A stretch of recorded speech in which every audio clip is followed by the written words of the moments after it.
আসসালামু আলাইকুম। আজ আমি মুরগির মাংস কিভাবে রান্না করব ওটা শেয়ার করব আপনাদের সাথে।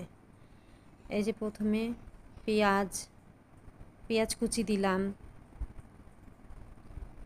তারপর জিরা বাটা, আদা রসুন বাটা আর গরম মশলা বাটা, একে একে সব ধরনের মশলা দিয়ে আমি এটা রান্না করব। তারপর দিয়ে দেব তেজপাতা, হলুদের গুঁড়া এবং মরিচের গুঁড়া,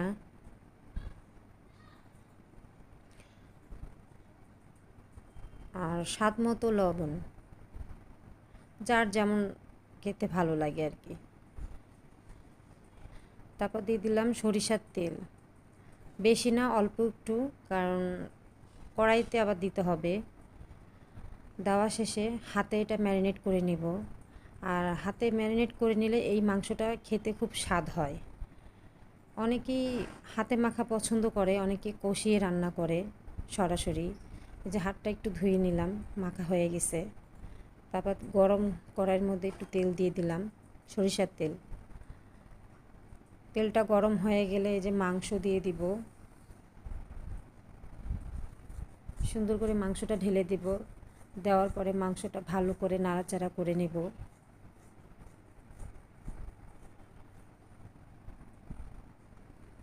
দেখেন কালারটা খুব সুন্দর হয়েছে। এইভাবে যদি আমরা বাসায় সরিষার তেল দিয়ে মাখা চাকা করে রান্না করে খাই, খুবই স্বাদ লাগবে। আর আমাদের আগেকার মা চাচিরা এইভাবে রান্না করে খেত। যাই হোক, সবসময় একরকম খাবার খেতে ভালো লাগে না, সেই জন্য আজকে আলাদা একটু রান্না করলাম, আলাদা ধরনের। এই যে ভালো করে কষিয়ে নিয়ে একটু ঢেকে রাখবো। আবার একটু নাড়াচাড়া করলাম, নাড়াচাড়া করার পরে আলু দেব। আলুটা দিয়েও একটু কষাতে হবে। দেখেন কালারটা অনেক সুন্দর হয়েছে। এই যে আলু দিয়ে দিলাম, অল্প পরিমাণের আলু, বেশি দিলে ভালো লাগবে না, মাংসের স্বাদটাই নষ্ট হয়ে যাবে। আলু দিয়ে নাড়াচাড়া করে আবার ঢেকে দেব কষানোর জন্য। ভালো করে কষিয়ে নিলে সেই মাংসটা অনেক স্বাদ হয়। দেখেন কালারটা অনেক সুন্দর হয়েছে, মাশাল্লাহ।